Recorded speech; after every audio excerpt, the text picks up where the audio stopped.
Assalamualaikum warahmatullahi wabarakatuh. Halo semuanya, perkenalkan nama saya Kenisha Uya Putri Akmal. Saya berasal dari Prodi Pendidikan Sejarah B, Fakultas Keguruan dan Ilmu Pendidikan Universitas Riau. Dalam video kali ini, saya ingin menjawab pertanyaan ujian tengah semester untuk memenuhi nilai ujian saya dalam mata kuliah Sejarah Peradaban Islam di Indonesia dengan dosen pengampu yaitu Pak Nurdiansyah. Baik, langsung saya mulai ke pertanyaan pertama. Pertanyaan pertama yaitu analisis faktor-faktor pendorong dalam Islamisasi di Nusantara. Nah, seperti yang kita tahu, Islam itu berkembang setelah masa Hindu-Buddha di Indonesia kan ya. Nah, pasti ada dong faktor yang mendorong gimana masyarakat Indonesia itu bisa masuk ke agama Islam tadi. Nah, faktor pertama itu itulah syarat masuk agama Islam itu terbilang sangat mudah karena dimana kita tuh cuma cukup mengucapkan syahadat kita dan kita sudah bisa masuk ke agama Islam. Yang kedua yaitu upacara-upacara di Islam itu terbilang sangat sederhana dan juga atraktif mungkin buat sebagian orang, kayak adanya Idul Fitri, Idul Adha, tahun baru Islam, seperti itu. Nah, selanjutnya itu adalah Islam tidak mengenal adanya sistem kasta. Nah, seperti kita tahu pada agama Hindu itu ya. Nah, di Hindu itu kan masyarakat itu dibedakan oleh beberapa kasta itu kan. Jadi tuh kayak ada kesenjangan sosial antara kelompok satu dan kelompok lain. Nah, kalau di Islam sendiri nama sistem kasta itu tidak ada. Makanya banyak orang yang tertarik untuk memeluk agama ini. Nah, selanjutnya itu adanya dan penyebaran itu dilakukan secara jalan damai, tidak ada paksaan. Pokoknya tuh kayak ya udah kita menyebarkannya tuh dengan cara yang santai, tidak ada kekerasan, dengan jalan damai. Jadi kayak kita juga buat menerima agama itu juga nggak keberatan kan, karena cara mereka menyebarkannya juga nggak not getting any harsh gitu. Nah, pertanyaan selanjutnya itu adalah ciri-ciri dan karakter khas peradaban Islam Nusantara yang relatif berbeda dengan peradaban Islam di berbagai wilayah lainnya. Nah, seperti kita tahu, istilah Islam Nusantara sempat menimbulkan kehebohan sendiri di tengah masyarakat Indonesia, di mana beberapa kalangan mengemukakan pendapatnya tentang Islam Nusantara. Ada yang menganggapnya sebagai Islam yang berkembang di Indonesia dan itu sah-sah saja. Ada juga yang menganggap kalau Islam Nusantara sejati tidak ada, mengingat Islam itu hanya satu dan tidak berlaku istilah Islam Nusantara ataupun jenis Islam lainnya.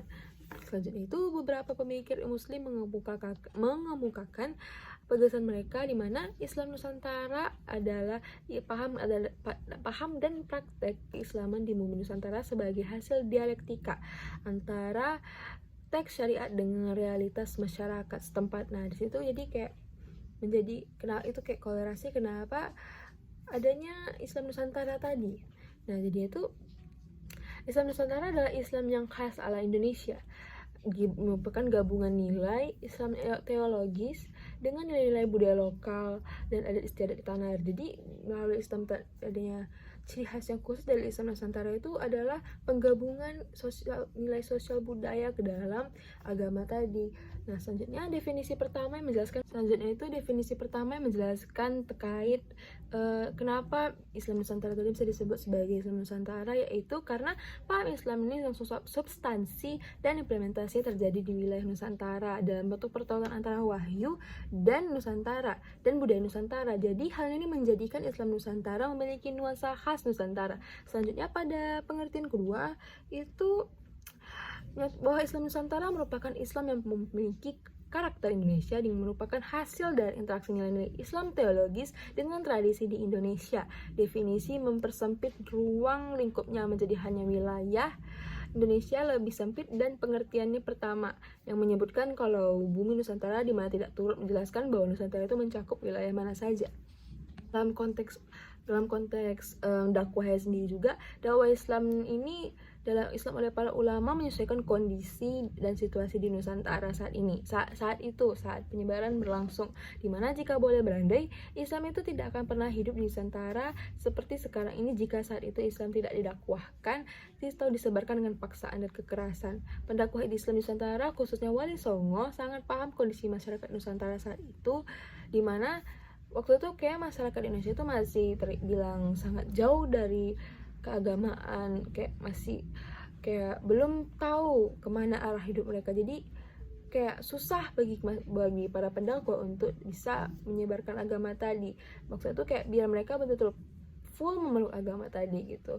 Oke lah kalau dalam fakta pendorongnya tadi, Islam itu sangat relatif mudah untuk dipeluk ya.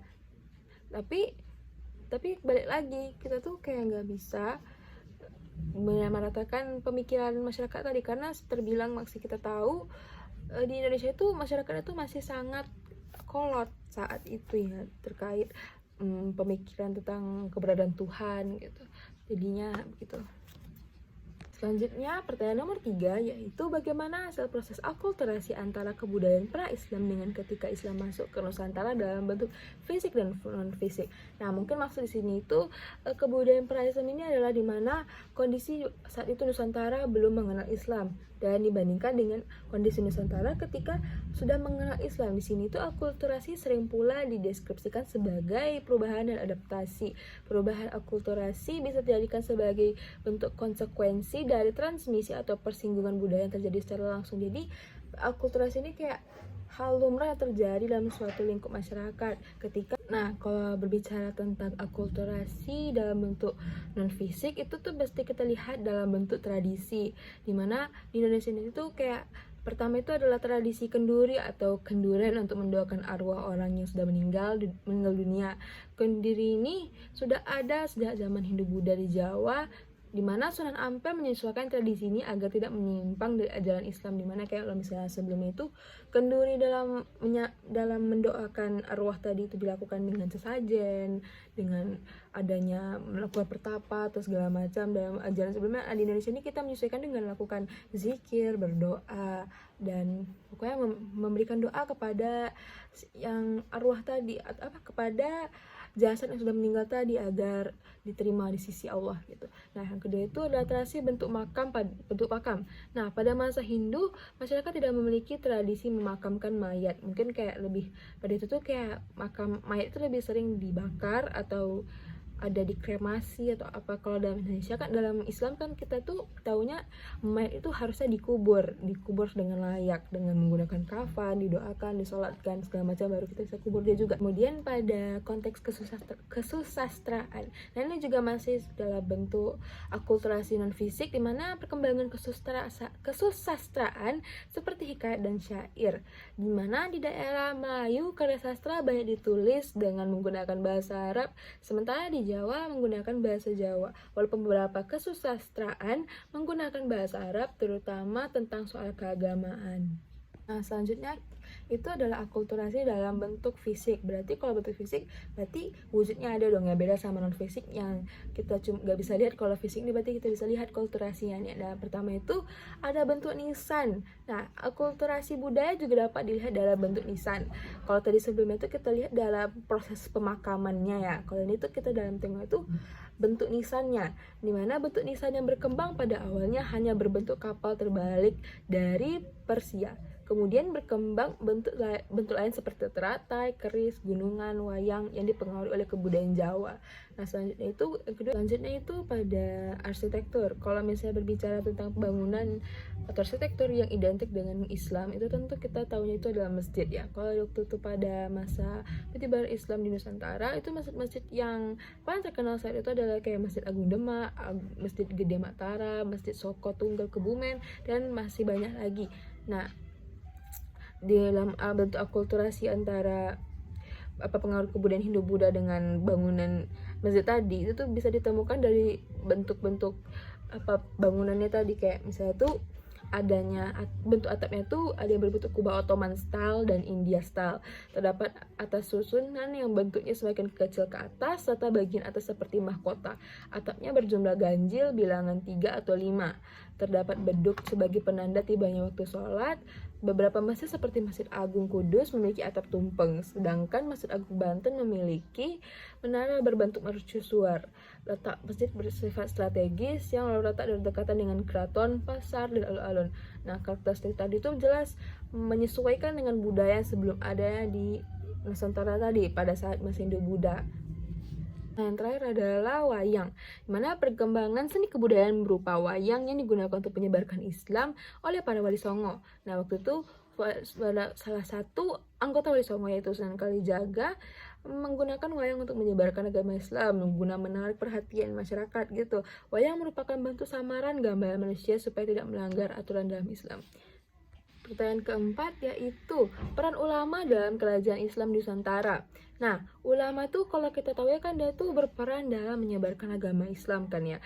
Nah, tapi kalau di Nusantara saat itu dia cuma nggak sekedar menyebarkan agama Islam, namun juga berperan penting dalam sistem perpolitikan, di mana keberadaannya mengukuhkan kekuasaan politik. Pada masa jaya kerajaan-kerajaan Islam, peran ulama menonjol sebagai bagian dari pejabat elit. Kayak ada di atasnya mungkin kayak sultan kan ya, mungkin ulama ini tuh bawahan dari sultan yang membantu proses perpolitikan di kerajaan tadi. Nah, fungsinya itu memperkokoh kedudukan pemimpin yang duduk di singgasana.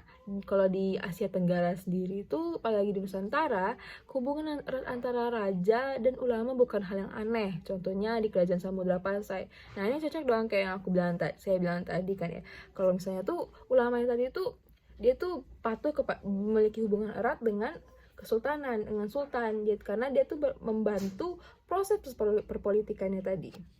Selanjutnya pertanyaan nomor 5, yaitu proses masuknya Islam di Jawa dan bagaimana peran dari Wali Songo dalam menyebarkan Islam itu sendiri. Nah, di Islam itu pertama kali menginjakkan kaki di Jawa itu di daerah pesisir Jawa, waktu itu di pelabuhannya. Karena waktu itu kan seperti kita tahu kan daerah Nusantara ini kan daerah strategis buat area perdagangan ya.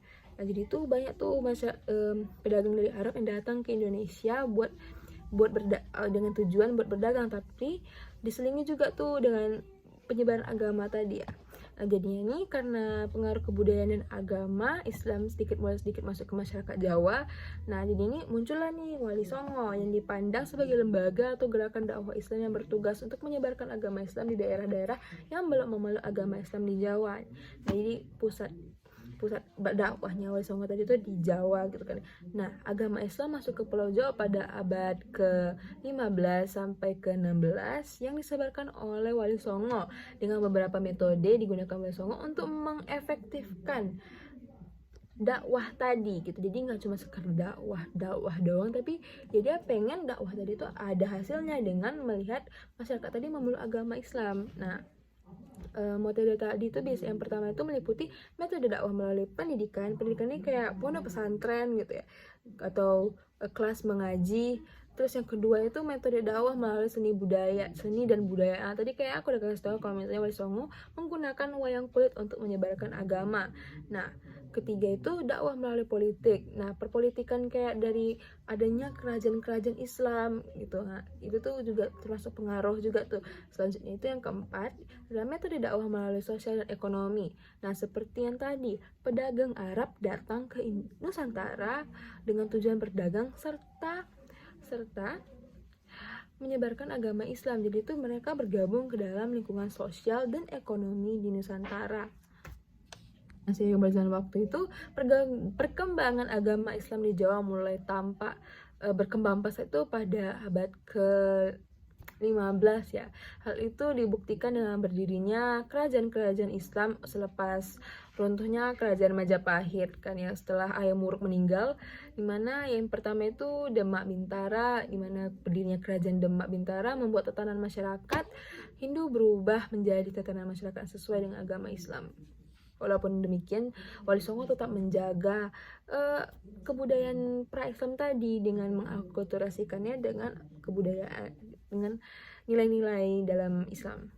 Nah, selanjutnya kita sampai ke pertanyaan terakhir, yaitu hubungan antara muncul dan kembangnya kerajaan Demak dengan Wali Songo. Nah, kita dari tadi udah bahas Wali Songo tuh ya kan. Wali Songo tuh atau 9 wali merupakan tokoh penting dalam penyebaran agama Islam di Jawa. Dalam penyebarannya, Wali Songo menggunakan berbagai cara, mulai dari kebudayaan, kesenian, sosial, ekonomi, dan lain sebagainya.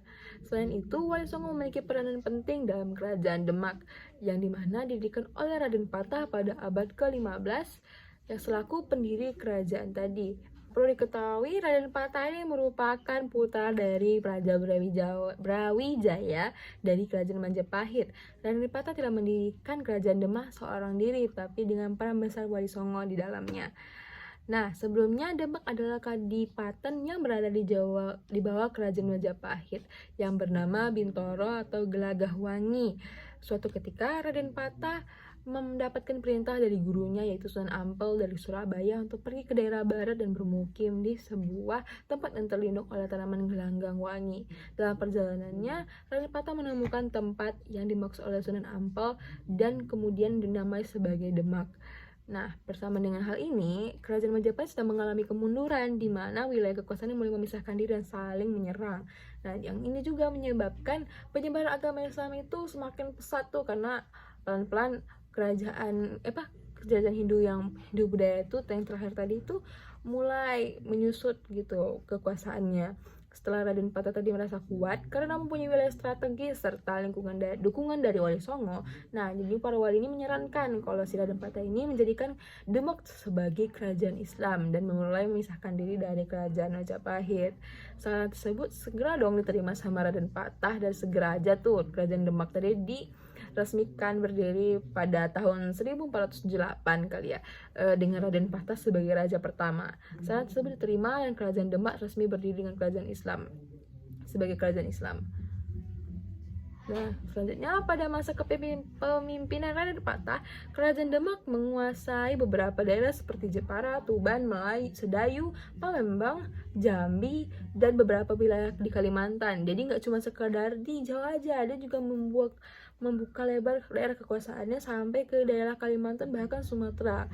Nah, selain mendukung pendirian kerajaan dan membantu membangun Masjid Agung Demak, Wali Songo juga menjadi penasihat kerajaan. Bahkan peran Sunan Kudus pada masa Kesultanan Demak selain sebagai penasihat kerajaan juga menduduki posisi panglima perang dan hakim kerajaan. Nah, ini tadi seperti yang tadi, kalau misalnya tuh Wali Songo tadi tuh Wali Songo ini bisa diibaratkan sebagai ulama yang juga memiliki peran dalam perpolitikan, dan dia tuh juga membantu sebagai panglima perang, hakim kerajaan, penasihat kerajaan. Jadi pokoknya tuh dia tuh nggak cuma sekadar berdakwah tapi juga berperan dalam perpolitikan. Nah, Wali Songo juga berperan dalam penyebar agama Islam di daerah kekuasaan Demak, terutama yaitu Sunan Kalijaga, Sunan Muria, dan Sunan Kudus. Sunan Kalijaga atau Raden Mas Syahid menyebarkan agama Islam dengan menyebarkan media wayang. Nah, aku udah berkali-kali kan ngasih tahu ini kan kalau misalnya Sunan Kalijaga itu menggunakan wayang sebagai bentuk akulturasi antara kebudayaan pra-Islam dengan budaya Islam untuk mempermudah atau menarik perhatian masyarakat gitu. Oke, udah terjawab dong ya 6 soal tadi semuanya. Nah, saya berharap jawaban tadi itu udah sangat sesuai dengan yang diharapkan oleh Bapak Nurdiansyah untuk memenuhi tugas UTS saya. Oke, saya akhiri. Mohon maaf bila ada kesalahan. Saya tutup. Assalamualaikum warahmatullahi wabarakatuh.